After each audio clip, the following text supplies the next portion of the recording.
We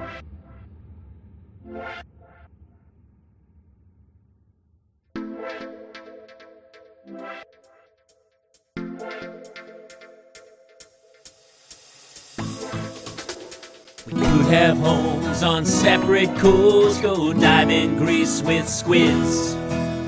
Could have been so bleeping rich, but instead we had kids. They won't smile for a photo, they won't eat the food we choose. That's why we're heading to Parents' Lounge to drown ourselves in booze. Every day we're more exhausted, we haven't slept in years. They hit me in the nuts so bad, my eyes filled up with tears. And yes, we like to think I dare go above the grids, but the truth is we are softies and we truly love our kids. So join us every Tuesday night to laugh at all our pain. Evening in the Parents' Lounge is the cure to staying sane.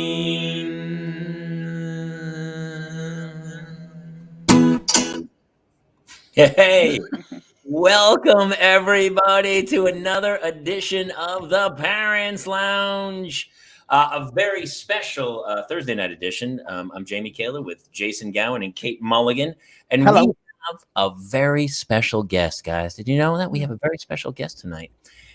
This woman, I got to read this bio because there's some serious street cred going on. Oh, yeah. She's a former teacher turned comic who has 3 children who take turns driving her insane. I mean, that's everybody. That's the rest of us as well. With over 4 million followers across her social media platforms, she uses sarcasm and snark.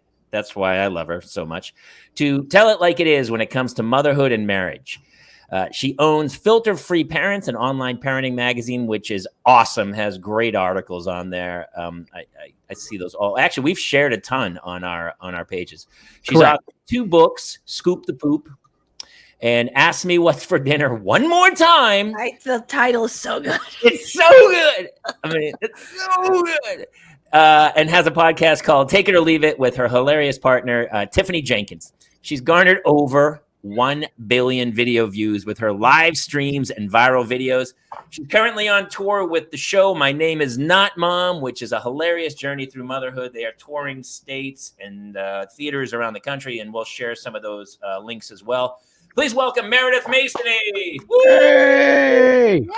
Thank you, guys. Thanks for having me. This is so fun. Thanks for doing it. Not only is she cool enough to come on here, she's on the East Coast, so it's 10 p.m. her time, and today was the first day of school. It's weird for Florida that they would like you would think Florida wouldn't start till like October, but they're like hitting the deck plates running. They're coming out right early August. No, people don't understand. The reason we start school early in Florida is because Disney World runs our entire economy, and they need our kids to get into working in the parks at the beginning of June. That's why school ends so early and starts in August. It makes sense. Yeah, it makes a lot of sense, actually. I need somebody there to give me Dole Whip. I thought she was cracking a joke, but then you're like, oh, actually, no, that makes a lot of sense. It's it's legitimately a thing. And that's Florida, that's statewide, or is that specifically like the Orlando area? Oh, no. The whole state is back. The whole state pretty much is back. It fluctuates by a week. But, somebody wanted to argue with me this fact online the other day, and I was like, hold up. No, I've lived here my entire life. And I remember when this actually happened and they changed it. And then other states were like, in Iowa, we don't go back to school until the Iowa State Fair is over. Like every state's got some weird, wacky rule on when kids start. There's like no, you know what I mean? There's no like real deal. Sure. Like West Virginia's like, oh, the mine's open. So we gotta, we can't open for a while. California's back. California, LA's back. They're back. Yeah, we're back on Monday. We're not back. Yeah. Pennsylvania doesn't start until it's time to harvest corn. Yeah. That's right. I think everything actually rotates around the Farmer's Almanac. that very well could be. Yeah. Think about it. Truly. Which is funny Also- because we're just making fake food anyway. Nobody's eating real organic food. It's just made in a lab with cornstarch, I believe. Yeah. Meredith, you just mentioned that that somebody wanted to fight you about this online. That was probably the first time ever somebody's tried to fight you about something online. Yeah, What was that was experience like? The first time ever a stranger online thought they knew better than you. What was that experience? Listen, I looked at my husband the other day and I was like, I think I'm in my 8th year going into my 9th year of being quote unquote online or whatever the heck you want to call me, an online personality. I don't care. I will not accept, honey. Oh, okay. I will not accept influencer. I feel influenced. I'm just going to say, I do feel influenced. But I looked at him and I was like, they're making me tired. They're making me really tired that you have to go out. And it's like, all I'm trying to do is lighten the mood. Okay. I'm just trying to lighten the mood here. Yes. Because it's heavy. All right. It's heavy. The sky is falling. Chickens are running around headless. Things are happening. I'm just trying to crack a joke and people are over here. This woman came at me because first of all, my 16-year-old son, okay, I love him. He's so stupid. He leaves for school, right? He leaves for the first day of school. He's ready to go. He's all excited. He's driving this year. And so I walk in and I'm going to get my first cup of coffee, and his friggin' lunch is sitting in the fridge. Now, mind you, day one, 2 seconds before he hit the door, I was like, dude, you got your lunch? I got everything, Mom. Okay, cool. So I'm picking up the bag. And so I just start ranting like a lunatic. And I'm like, it's day one. This MFer forgets his lunch, blah, blah, blah. So these Karens, these women, Beverly and Jessica and whomever are just, can you believe she said MFer? And I was like, that was the censored version. Yeah. Of what I was saying in my house. And then some woman came at me. She's like, did you see that woman is feeding her children Uncrustables? I was like, that's what you took out of this? That's the takeaway. Got it. That I fed him I said I didn't feed him anything because the moron left his lunch. So I don't get it. But people, they want to fight you for anything and everything on the internet. Yeah.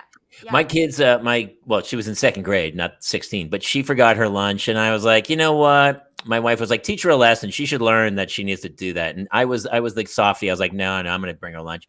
I wrote her a little note, just, this is how much daddy loves you or whatever. And I took it to school and they wouldn't let me go to the class. And so they took it. And then apparently the principal delivered it. And when my daughter came home, I was like, so how was lunch? And she was like, it was great. I was like, well, she didn't know she had forgotten it.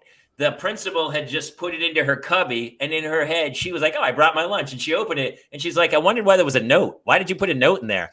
And I was like, because you forgot your lunch, dude. So I didn't even get credit for like bringing it to her. So my son last year ate the lunch we packed him when he first got to school, hid it, and then told the teacher we didn't pack him anything.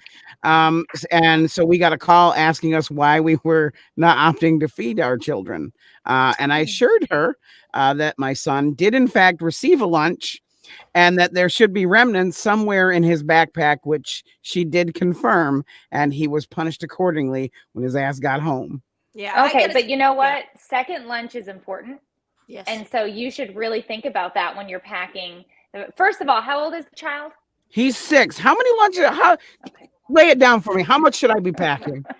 No, 6 is maybe one lunch for a 6-year-old. Okay. I got to pack multiple lunches for my heathens. Okay. But I actually don't do any of the packing was the next thing I was going to say is how old are your kids? Because I don't pack any lunches anymore. Like that is not my job. Like mine are 12, 13, and 16. I will pack you nothing. I paid for it at Costco. Okay. Costco, I have been paying all of Costco's bills.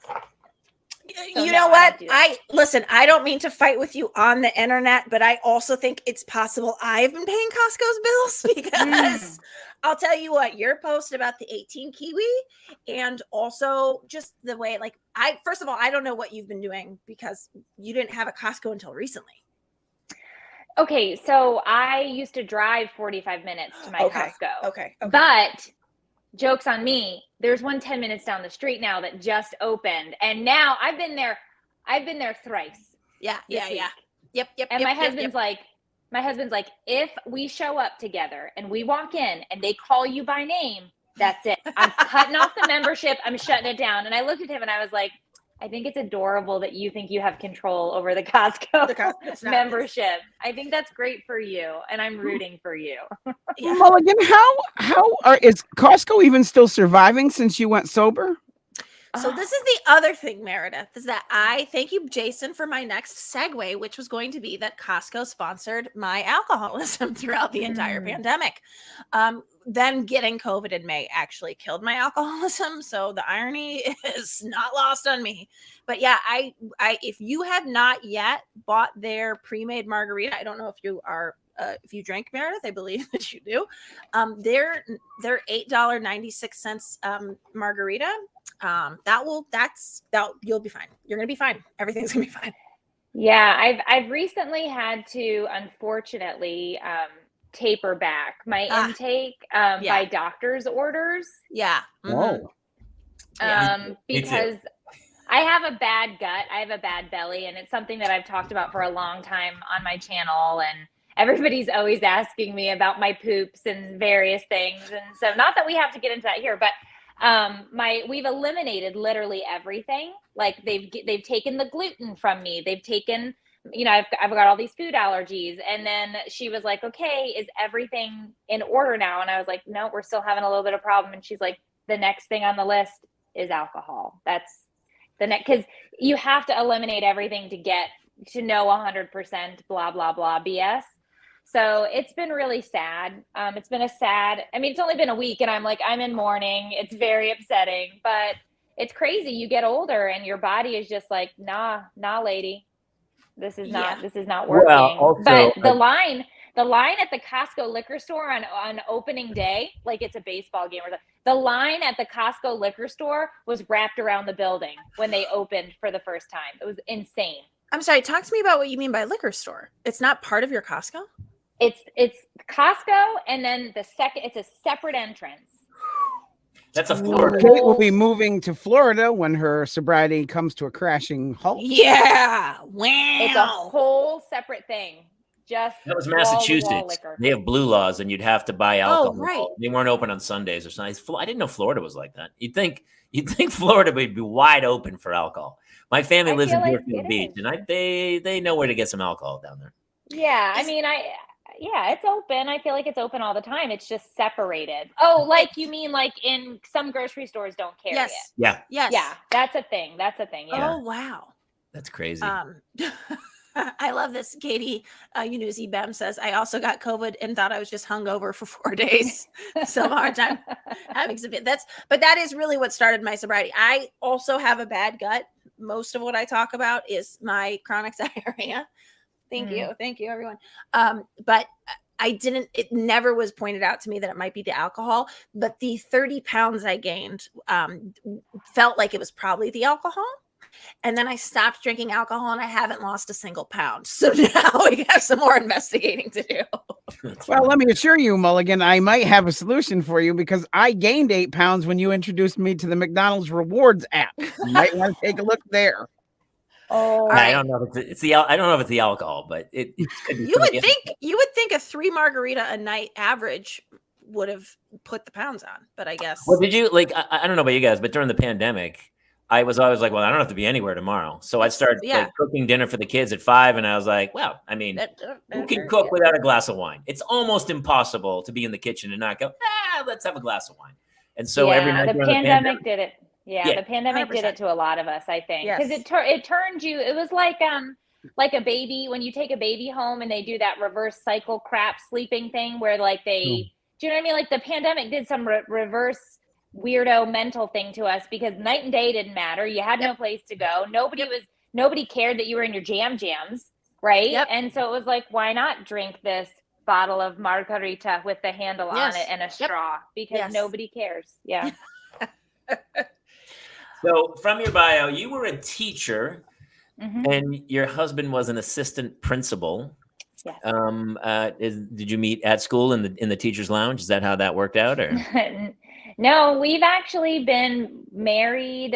This is our 19th year that we'll be celebrating, and oh my God, good for you, Meredith. And no.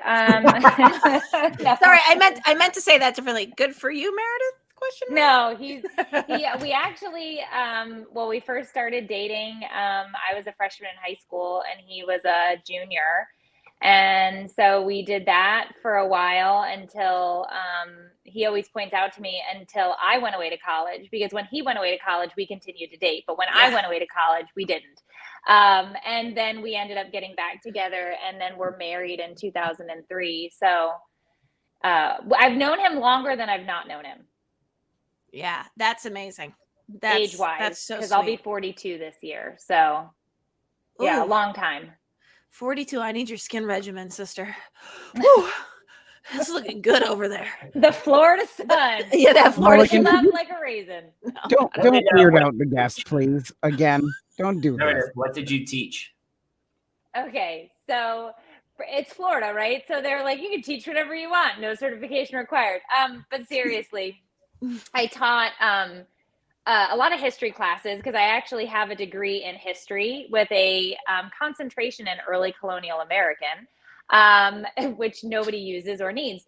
And so then after I had my first baby, I got really stir crazy in the classroom and hated being in the walls for whatever reason. And so I was like, I'd like to teach PE now. So I started teaching PE just so I could hit kids with balls during dodgeball.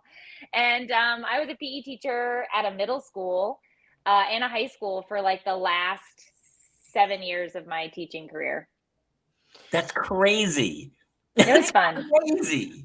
I also, it's funny to me, Meredith, because you had been past the baby phase when you found this outlet for yourself, when you found, which I assume part of the reason why you do this is because it brings levity to a dark world, but also I imagine that is somehow cathartic for you, the way that once I could finally start writing about, because it's people don't understand this. We think we know what it's going to be like to be a mom, and then you get thrown into it. And it's sort of, at least in my experience of it, I sort of looked around and I was like, everybody is better at this than me. Why is no one crying in a shower, eating a sandwich about what is happening? And it was a very lonely transition for me. And I love that, your presence and like Tiffany's presence, I feel like have really normalized conversations about the unsexy things of being a mom, or like how we're not perfect, or like, so, but what, you didn't have that release when you had babies. So what was your release before? Like, I mean, you were still teaching when you had these babies, and you were not an internet personality and definitely not an influencer whatsoever until your kids were older. So what was your release back in the day? I don't think I had one. I mean, if we're being like 100% honest, like I had the kids very close together in age as well. Right. So right. I had a kid in 06, 09 and 2010. And it was just insane. And I was just working, right? We were both working. We were both just public school employees. So we were literally just working to pay a $1,700 daycare bill, which is insane. And that's just what we did. But I always loved comedy.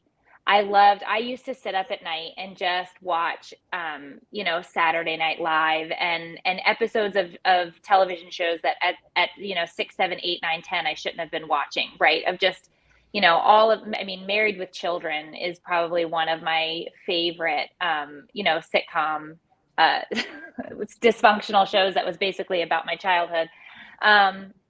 And my dad looks like Al Bundy, but I just always had I loved comedic timing and how somebody could find a way to just bring you to this place of laughter.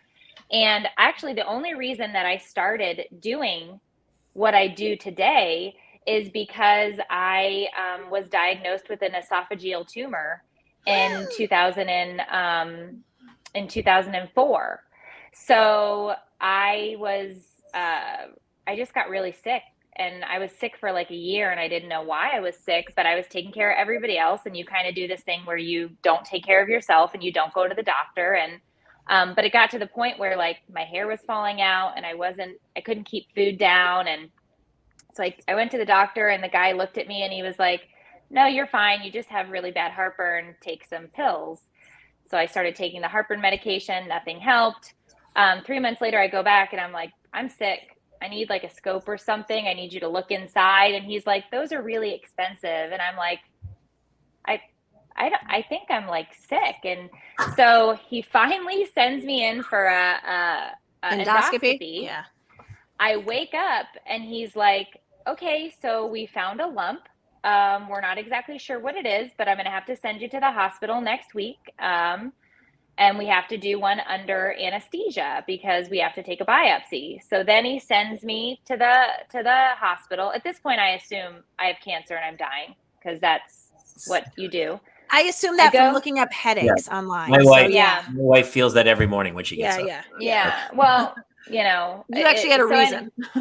So I go and I do this ultrasonic scope before I even woke up, before I was conscious and awake from this medication. The doctor came out and told my husband, your wife has an esophageal tumor. It's blocking her esophagus. That's the reason she's lost all this weight. She can't swallow her food or drink anything. But I'm not an oncologist and I don't do gastrosurgery. So you're going to have to tell her that she needs to find somebody to take care of this. And then he left. And so I woke up and my husband had to tell me that I had an esophageal tumor that had perforated my esophagus. So I ended up finding a really great surgeon. He sat me down. He was like, look, I can't biopsy this thing because if I break it and it is cancerous, it'll spread through your whole body. You need to get your affairs in order. You need to figure out what this could look like because it could be anything from, stage 4 esophageal cancer to, we have to reconstruct your innards, your bowels, you might have to eat from a bag, blah, blah, blah. So this is me sitting there and I'm like, okay, so I don't have a lot of time off of work. How long do you think we need for this? Because the school year just started and it's very hard to get a sub. So can we wait until Thanksgiving break for the surgery? And he's like, I don't think you understand. Like you could be dead. You could be dead by and I was like, okay, so that doesn't work for me in a time frame sense. So at that point I went home and I sat my husband down and I was like, okay, so this is what's going to happen. I'm going to make a lot of freezer meals. No, we're going to go on match.com and I'm going to set a profile up because recently you've been balding and you've put on some weight and I'm concerned about whom you will take as a bride when I die. Because I don't know, you're not going to do this on your own. You can't handle the children. So are there any specifics you'd like in a mate? I know you talk about boobies a lot. I don't have those.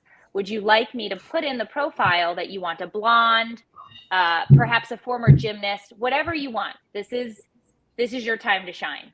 And so I kind of ignored it until it was time for the surgery. Obviously, I'm not dead. It wasn't cancer, but it was something called a spindle cell myelioma, which destroyed my esophagus. I still have bad guts today. I've had to have 3 surgeries to reconstruct things since. But obviously, I'm on the right side of the dirt, so it's okay.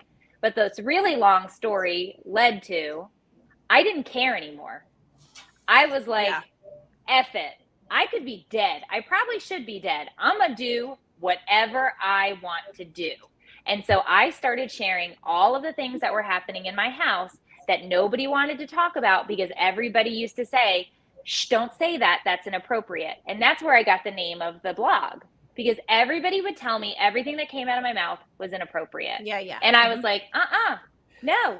And so I'm telling you, the tumor was the best thing to ever happen to me because I realized life is way too short to just sit there and be quiet and pretend like everything is okay. It's a fire. There's fires all over the place that are happening. Yes. You're not going to sit there and lie about it and be like, oh, did you? No, there's no smoke. It's fine. It's fine. That's where everyone's anxiety comes from today. Like even my wife, most people judge themselves against like the perfect Instagram photos and go, why aren't we like that? But my wife never once goes, boy, we're luckier than the poor woman who's raising 3 kids alone working at McDonald's in Ohio. But she only equates herself to people who are doing, like, appear to be doing better than her. And I'm like, everybody's destroyed right now. Everybody's really messed up. This is really hard.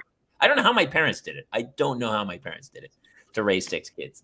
I love that the doctor, though, you were like, hey, my hair is falling out. And he's like, sounds like heartburn. That sounds like heartburn. Also, could we throw this doctor? Worst. Yeah, can we throw this doctor right under the bus? Is there any reason we can't say his name and tell people in Florida not to go to him? I mean, what a horrible medical practitioner. So I called him in my first book. I named him Dr. Asshat because he was such a terrible person. But the best part of the story was, I'm relatively thin, right? But at that point, after having lost 10 additional pounds on top of my frame, when I walked in, I was like, I haven't been this weight since college. And he was like, good for you. And I was like, no, that's not. And he's like, yeah, he's like, you look good. And I was like, no, you're disgusting. No, that's not I'm telling you that I'm ill. I can't lay down. I can't eat. I can't sleep. He's like, it's working. It's working. And I'm like, I can't believe this is the world we live in. And so I'm such a huge advocate for women to talk about their health and go to the doctor and be like, no, there is something legitimately wrong with me. Test me, and tell me what's wrong with me. Like, I don't have the degree, you have the degree. But that was what he said to me. There is something very commonplace about women not being believed by their male doctors about their pain levels, about issue. I had a friend who has stage 4 endometriosis, which, for those of you who don't know, endometriosis is staged as cancer. It is bad. And basically she was in what was called pelvic freeze, where her endometriosis had fused all of her organs. Do you know how painful that is to have your colon attached to your small intestine, attached to your, I mean, the scar tissue had frozen it. So they had to go in and do, but for the longest time, they're like, oh, you've got bad periods. And he's like, no, that's not what's going on here. This is not a period pain. So yeah, Meredith, I think that is so important that you tell this story because you advocated for yourself, and like, we all should be doing that. I love this stuff. It's so funny because you're so open, and it seems like you would be the coolest mom ever. And as the father of 2 little girls, I see you and your teenage daughter kind of going at it. Yeah, and I'm always like, I would think your daughter would be like, my mom's the coolest cat around. We talk about everything and stuff, and yet you can't do anything. It's a teenage. There's nothing you can do. I think we're very similar. She's super outspoken. She's super snarky. She takes after my husband's side of the family in terms of looks, but she is my spawn. You know what I mean? Like, she is intense, and she just wants to argue with me just about anything. And I think that that's the push the boundaries part of it, of puberty, and I always say this. I always say puberty, it's not their fault. It's hormones and like weird things that are happening to their body. It's biology. They can't help those things. But at the same time, you do, in fact, want to grab their necks and just squeeze a little bit because they're so mean. They're just mean to you. Like, we were sitting in the car today. I was driving her to horseback, and she's like, you're not going fast enough. Do you see what this, it says 45, you're doing 38. And I was like, Bish, how long you been driving? I've been driving 25 years. How long you had, you don't drive. That's right. Don't talk. Then she grabs my phone. She's like, I'm just going to turn on a song. I'm like, you don't touch the radio. No. It's mine. And she just starts going at me. Well, I looked this up and Google said, and I was like, I don't care what Google says. I don't care what Google says. I pay your phone bill. You don't get to Google anymore. Never again. You're done.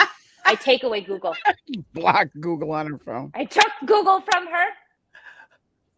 Does she ever come like at the end of the night and go, Mom, I'm sorry. I feel bad. I love you. I mean, are there ever like reconciliation moments of?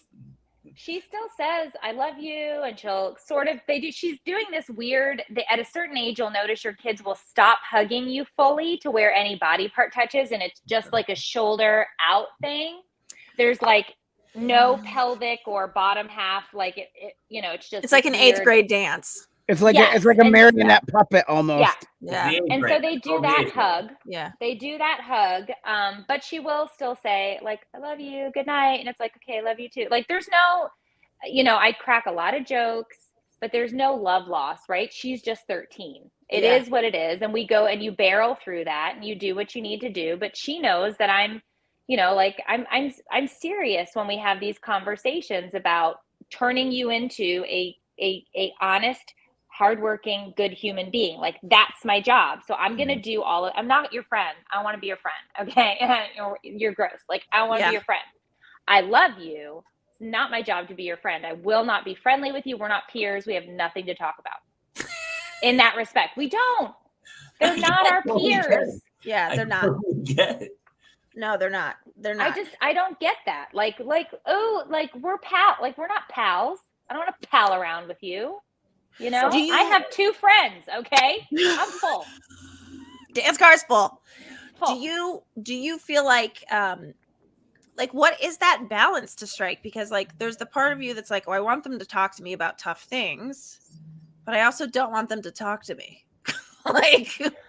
Well, the rule so far in our house has been, if you come and you tell us what's going on, no matter how bad, I'm knocking on wood, no matter how bad that is, like, you're going to be in so much less trouble than if you try to hide whatever that is. Like, just like whatever that is, just come to us and we're going to figure this out. Right. Yeah. So here was this moment in Costco. Just so happened. We were Tell me walking everything. around and my daughter, I have which aisle? 2 Sorry. little ones. Which aisle were you in? We were right by the duvets that are on sale for $16.99 this week. They're $5 off. So we're standing there and my husband says to my daughter, I need you to give me back your Apple Watch because you're not wearing it anymore. And your because the youngest one is going into 6th grade. And so we're like, we're going to give it to him because it's another way to track him. You can use them to track them. Which I didn't know. It's so smart. She gets. I didn't know that either. I'm getting Apple Watches for my kids. Yeah. You can track them on everything. So she gets real quiet. And in that moment I knew, this is bad. This is bad for multiple reasons. I'm not exactly sure why. So I look at her, I make eye contact with her and I'm like, why don't you come with me to this aisle so we can look at this? And which aisle did you go to? With the thermoses. Oh yeah. I love the hydro flasks. Yeah, that's a good aisle. Yeah, that's good. So I look at her and I'm like, what happened? Oh my God, I lost my Apple Watch. I don't know where my Apple Watch is. I lost it months ago. And I was just like, oh God, okay. So this is where we're at. All right. I'm like, where's the last place you had it? And we start running through this, right? And so now I'm like, you need to tell us these things in the beginning because now we have to go have a really uncomfortable conversation with your father next to the seafood. Okay. Because this is where we're at now. That's an interesting choice. By the way, the seafood aisle is very good. I put him there because he loves shrimp. If you can track the kid, if you're using it to track the kid, why can't you just track the watch? Can't you just see where the watch is? But the watch is dead because she didn't tell him for months. So my husband says, had you told us, we could have tracked it when the battery was still alive, right? So we have this whole conversation with her about this. And she's like, I was just scared I was going to get in trouble. I said, but now you're paying for a new Apple Watch. Yeah. Oh. Yeah. She's like, well, how much are those? And I'm like, I don't know, but we're going to go see. They're not cheap. I was like, you're going to be washing a lot of windows. And so she looks at it and she's like, well, can't we buy him the lowest series? And I was like, we're going to buy him whatever you had. So she's like, no, he doesn't get a Series 7. He gets a Series 3. I was like, oh. All I know is the cover for my phone is $50. The cover. So I can only imagine what I went into the Apple store like 2 days ago because my cover's falling apart. I was like, hey, I need a new cover. The guy was like $50. I go, no, I can't do that. I don't know. I just walked out. I didn't do it. So they're so expensive. What's an Apple Watch these days? I have no idea. Well, literally, we got them the cheap ones and they were $130. I was gonna say, listen, did you go to Costco? That's $130. Yeah. I'll get you a price match anywhere, honey. Yeah. I feel like Costco sponsorship in Meredith's future, soon to be. Listen, I Nobody needs 18 kiwi. I don't know why I do it, but I do it every time. They trick me to thinking I'm a better person than I am with my fruit and vegetable consumption. I stopped getting fruits and vegetables there at all. They rot. I can't do it. Because there's too much. Yeah. It's just too much. It's It's a too much. lot. I use it for water and like products, but we just threw out like I still have 4 big things of maple syrup in the. Oh, I got the maple 4-pack of syrup. maple syrup. It's still Yeah. there from like 6 years ago. Nobody, and all of a sudden my kids only eat Nutella on their pancakes, so there's no. Oh, well, then that's great for you. Costco has Nutella. Actually, do. you know what?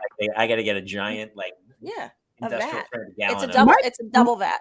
My kids play the game where whatever we end up buying in bulk, they suddenly lose all interest in every shape It's or so form. funny. In Every the store, time. my kids like, "Can we buy that?" And I bring it home. They go, "I don't like that." I was like, "Ah!"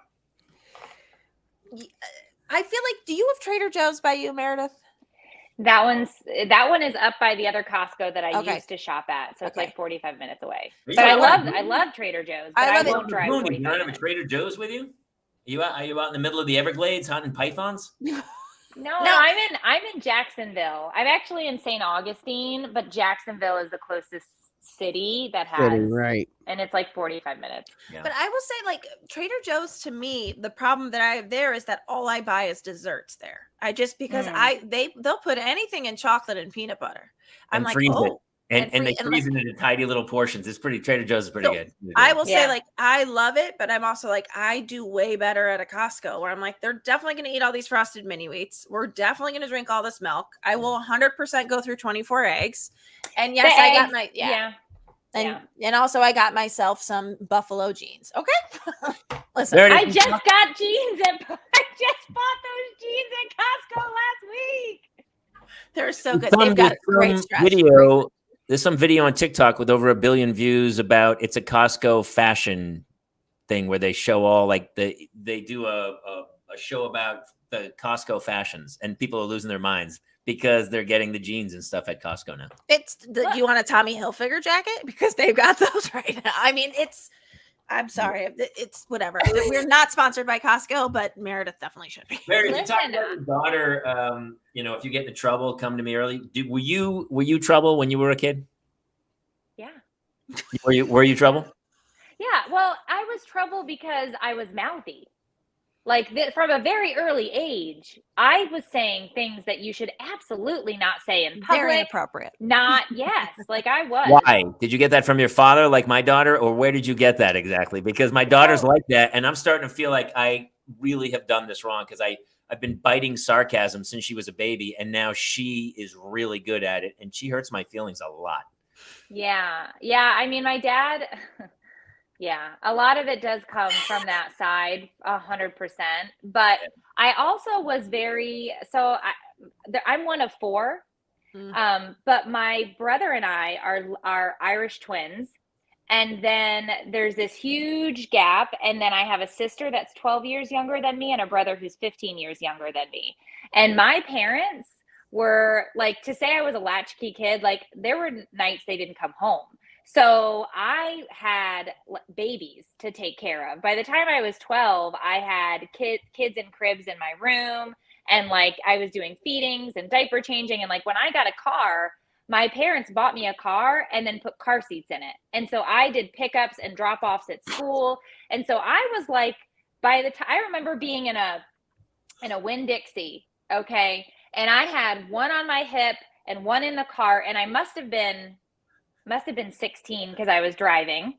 And the woman looked at me and she was like, "You should be ashamed." And I was like, I'm looking around, I'm like, is this on my face? I was like, is that my burger from it was 29-cent hamburger day. I don't know what happened. And she just with disgust and like, and it didn't dawn on me that she was like, "You a hoe." Like, and I was like, these are not my children. But they were always with me. So from a very early age, I was already taking care of kids. So I've kind of had that motherly like instinct to not just, like care for these other people, but also to have like this control and power over them, No, I mean, I really did have like my first set of kids at a young age. Well, if you had those kids, why would you then be dumb enough to go and have your own children? That's my question is, like, well, the rest of us, we didn't know any better. I mean, we got fooled once. You got fooled twice. I'm so confused as to why you would go ahead and have children. That's insanity. Oh, I do love having kids. I got to be honest. The first one I was 25. So I feel like that is now considered very young by people. But when I was 25, or I'm sorry, yeah, when I was pregnant with him, it was kind of like, I don't know. I felt like I was not the first or the last in the group by any stretch. But my mom was 19 when she had me. Yeah. Do you know what I mean? So it's like, it's this weird thing where now people are like 35 and they're having their first baby. And it's just things have shifted, right? But I feel like by the time I was 30, I was done. I was like, I'm not having any more babies. And actually, that was a funny story because I was dead set at just the 2.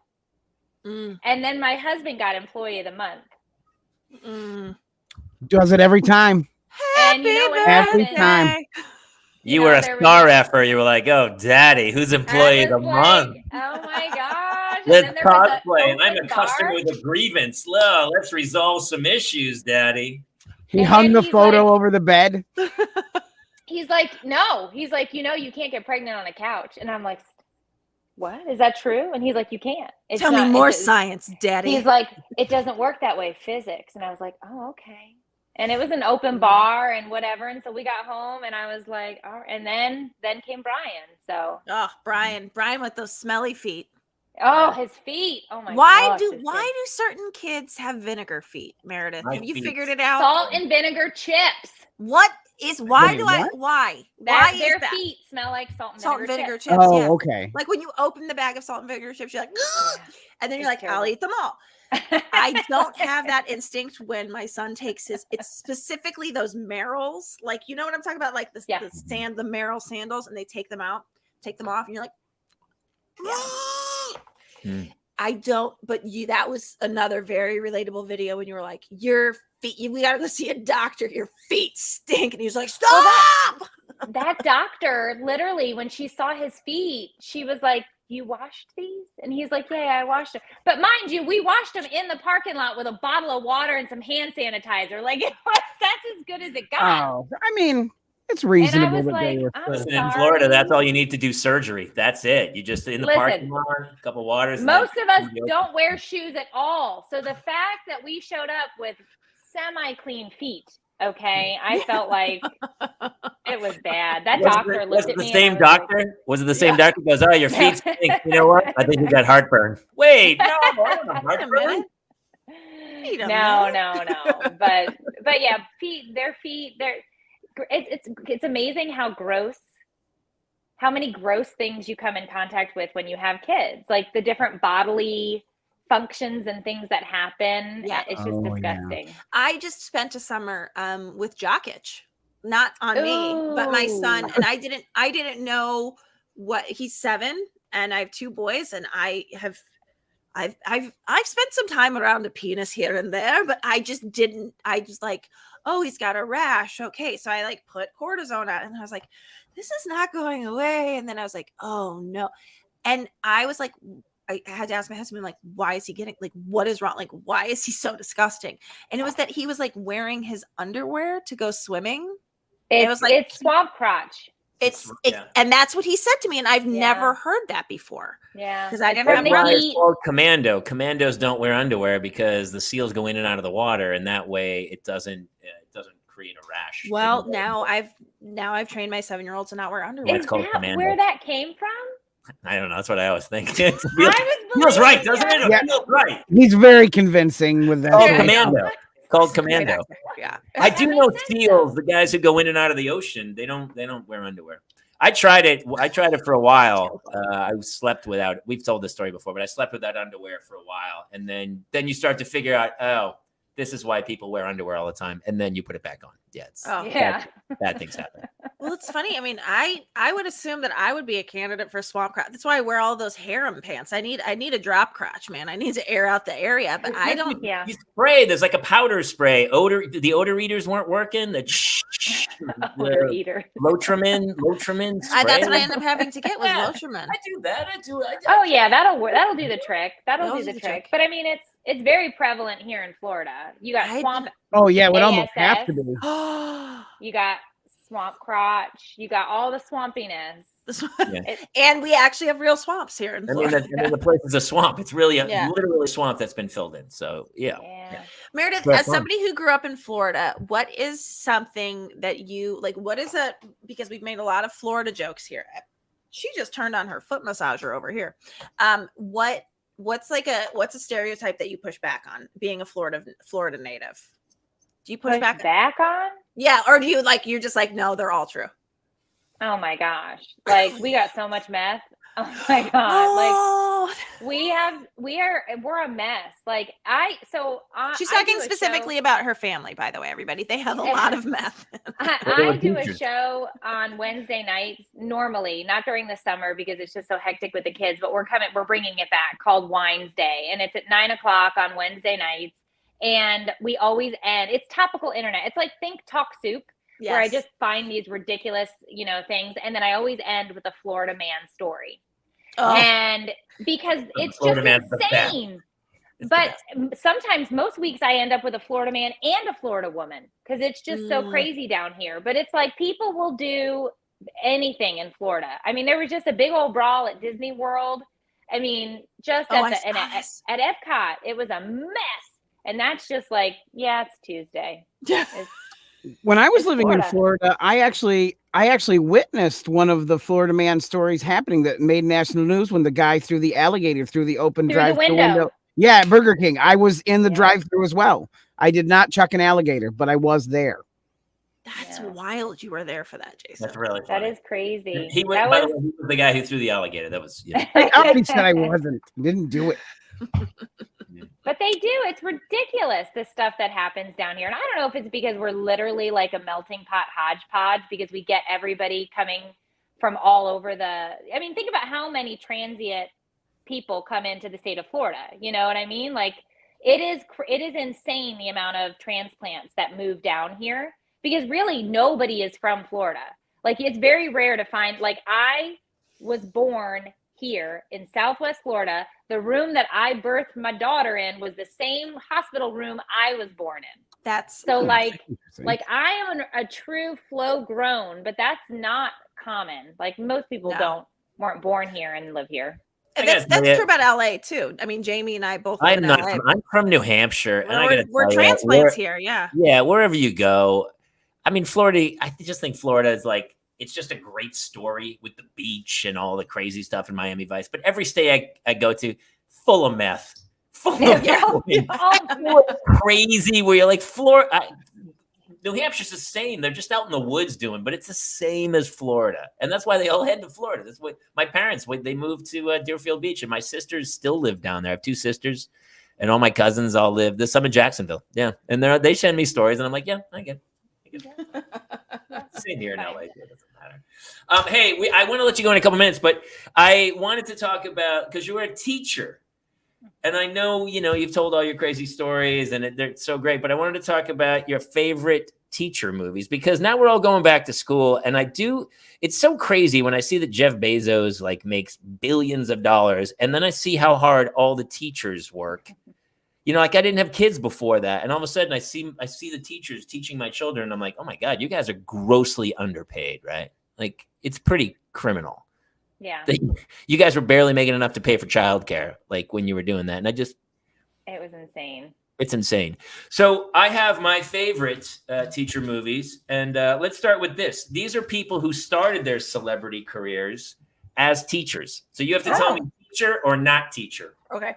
Ooh. Okay. Diane Keaton, was she a teacher before she was an actress? I say yes. I say yes. She wears a teacher's uniform, basically. She has a teacher voice. She was not a teacher. She wasn't? No. Oh, just nice. The pleated pants really threw me off. God, all right. Hugh Jackman. I feel like Wolverine was. I feel like Broadway star. Wait, when you say teacher, Jamie, do you mean like they taught summer camp one summer? No, these I even let out like Sylvester Stallone was a teacher, but he was a gym teacher. I still can't believe you were a gym teacher. That's crazy. Look at you. Wait a minute. You let him out because he was a gym teacher? I left him out because he was a gym teacher. Because at the time I didn't know you were a gym teacher, but now I feel bad. So disrespectful. Mr. We T had was a gym teacher as 150 well. students at one time in a class. I would have 150 6th, 7th, and 8th graders at one time in a gym. I know, but I get to roll out some red balls and let them throw them at each other. I mean, come on. That is true. That is true. That is true. Was Hugh Jackman a teacher? Jason says yes. I say no. I think yes. I don't know. He seems super like sweet, like he could be a teacher. Yeah. I think no. I still think no. He was a teacher. Yes. Son of a. All right, whatever, Meredith. I see whose side you're on. Marilyn Manson. Oh my goodness gracious. No. Please no. I say Please yes. make it a no. He's really brilliant. He's really smart. But no, he was not a teacher. God, I'm bad at this game. Oh, he wasn't. He wasn't. Okay. Gene Simmons. Oh, Gene from Simmons. Kiss. I'm just gonna go with whatever Jason and Meredith say now. No. I'm also a no. I'm going yes. He was a teacher. He taught in New York. He taught in What New did he York. teach? He was a teacher. Yeah. Did it say what he taught? I think he taught English or something. Like he was legit. Not legit. He's not like gym teachers are legit teachers too. But he was. Just keep digging that hole, Kayla. Meredith, if it makes you feel any better, imagine that you 8 years from now have your first child. That was Jamie Kaler and had kids. So you've got the upper hand, okay? True. You did this the right way, okay? Yeah. Jamie's just It was good at 50 to really start having little girls. That's great. Lin-Manuel Miranda. Yes. Definitely. Oh, yeah, he was. Of course he was, right? Stephen King. Oh. He's another brilliant one. Another brilliant. So scary, though. I know.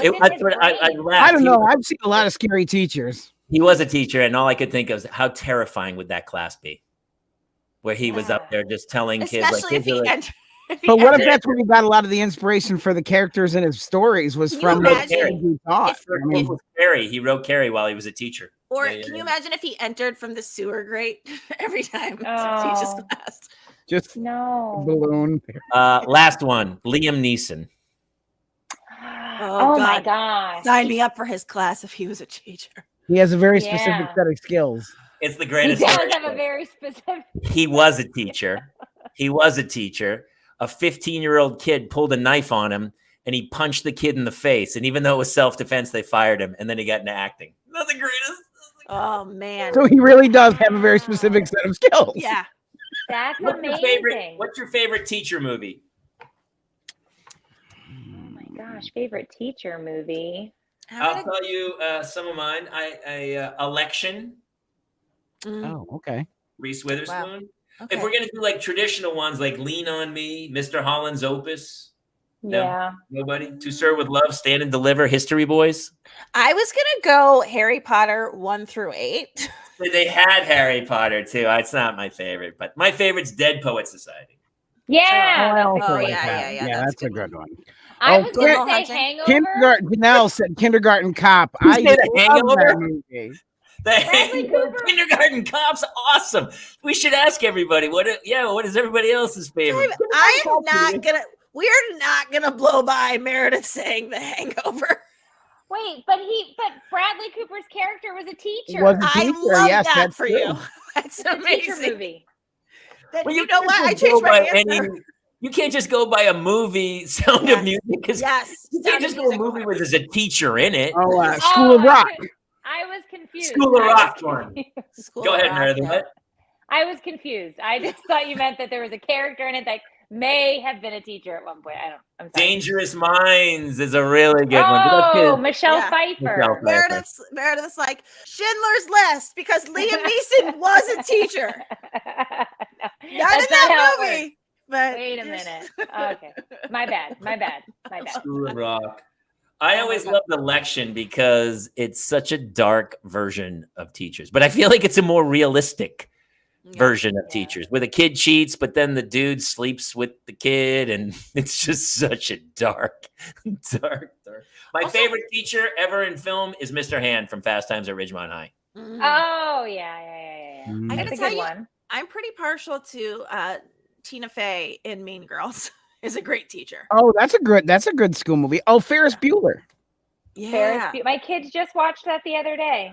Does it hold up for them, or are they like, this is weird? It is.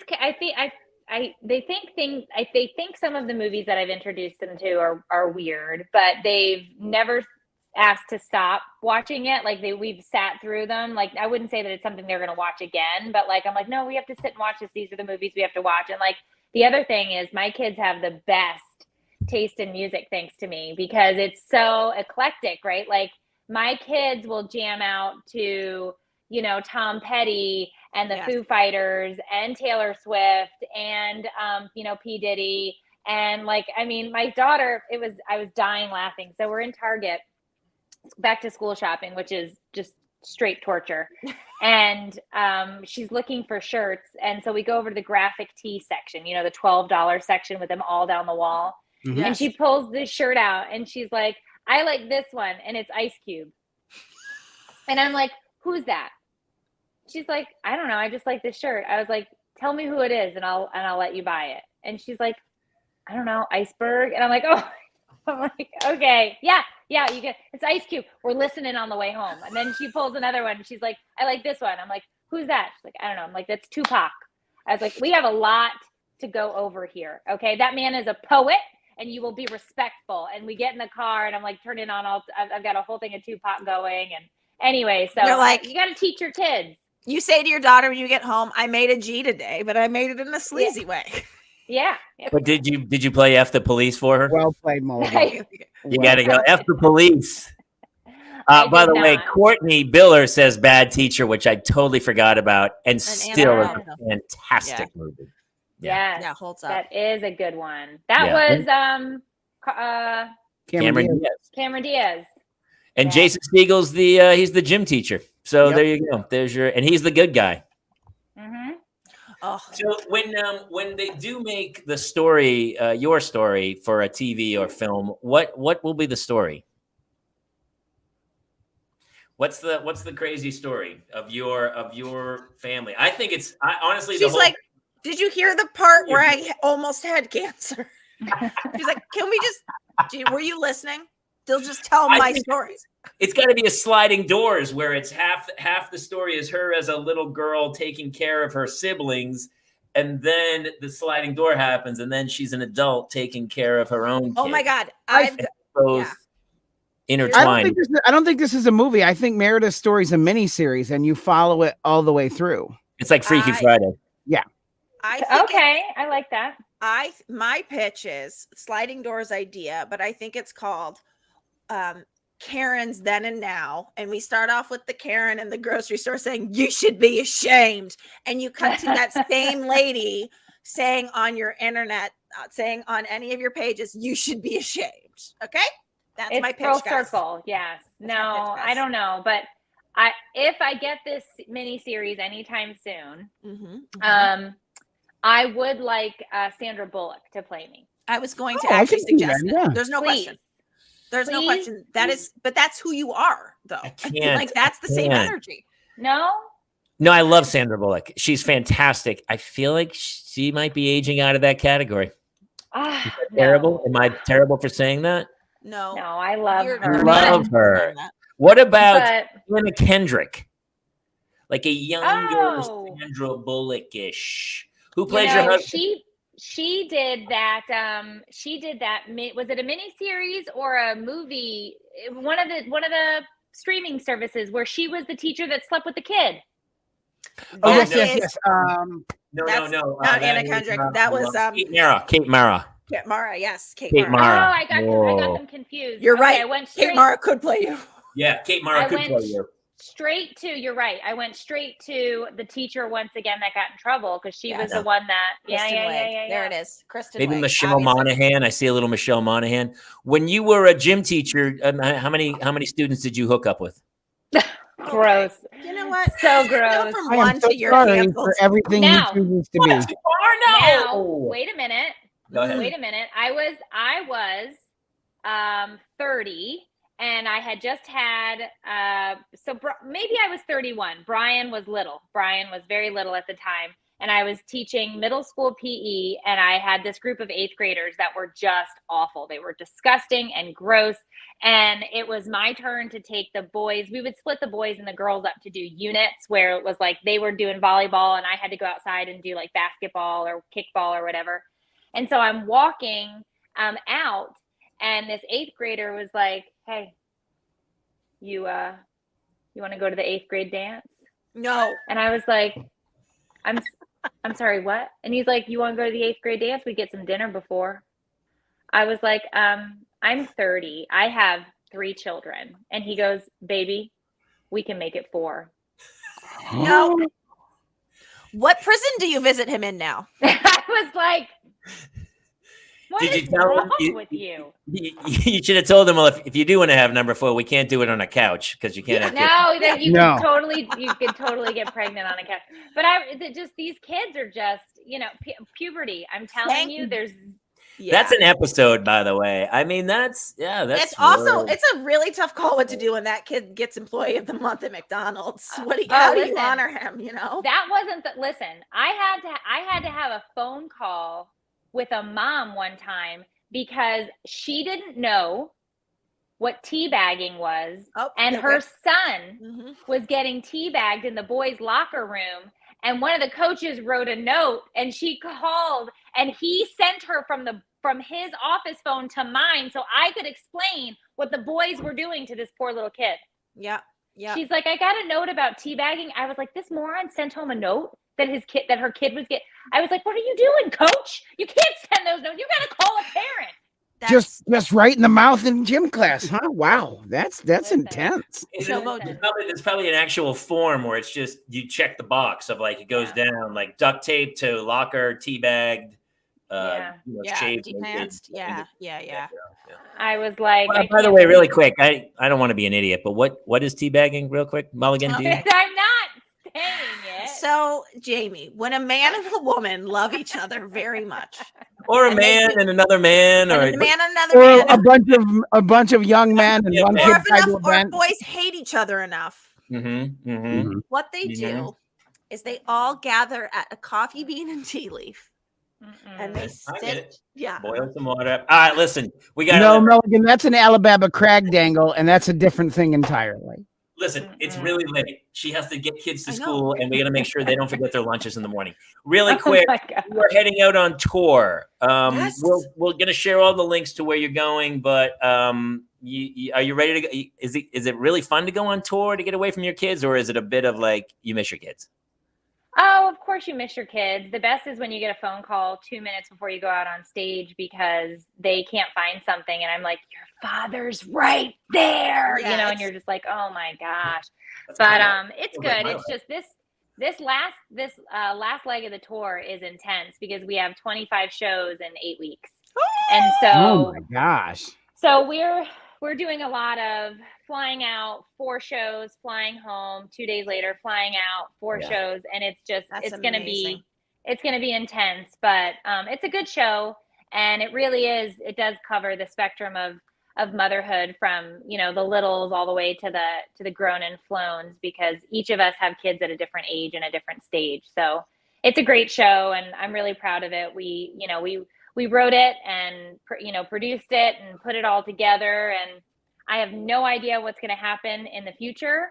But I can tell you that it's probably going to continue with me saying inappropriate things that get me in trouble on the internet or on a stage somewhere. But I love it. And I'm really happy that I get to do it for a living. Yes. That is awesome.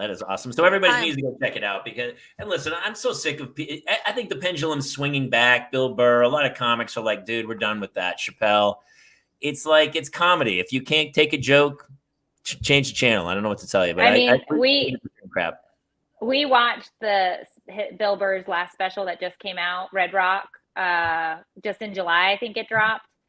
And my husband and I were sitting on the couch and I'm just sitting there and I'm like, if I were a man, I would not get the heat that I get for the way I speak about my kids. and the things that I do. Because Bill Burr, look at Bill Burr. He gets heat, though. He gets lit up. He gets heat. He gets heat, but I feel like it's different. I feel like it's different. Meredith. Very much it so. Sure is. Whitney Cummings probably gets heat. I know Chelsea gets heat. They all It's just so. Yes, you're right. Yeah. Absolutely. There's totally a double standard for female comedians. Yeah. Absolutely. Yeah. Go to it.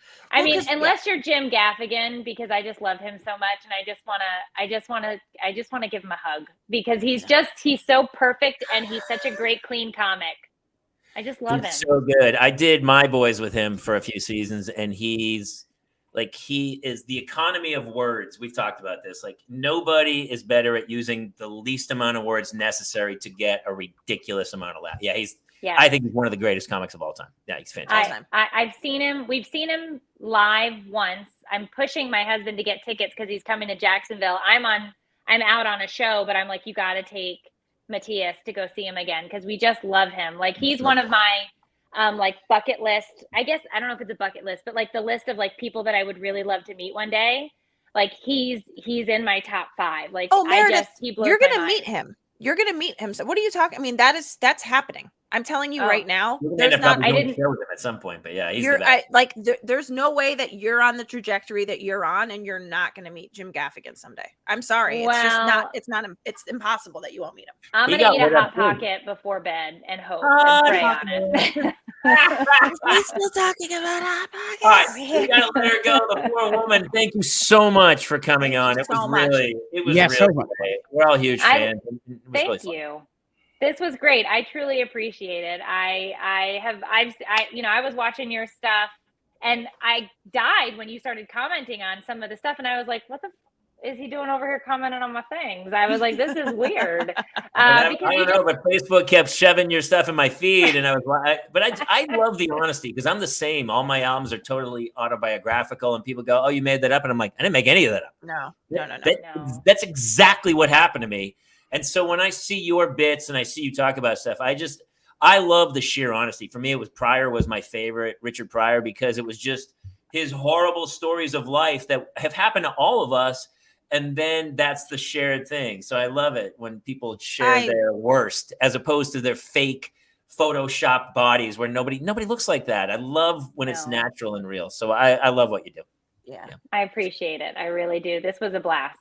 Thank you so much. Everybody, definitely go check them out on tour. We'll post all the links to all your stuff. And thank you for coming over to the Parents Lounge for this special edition Thursday night where we get Meredith up late. Yeah, come back anytime. Yes, for the love of God, please. We'll check in when you're on the road. That's it for this week. We'll see you everybody next time here on the Parents Lounge. Good night, everybody.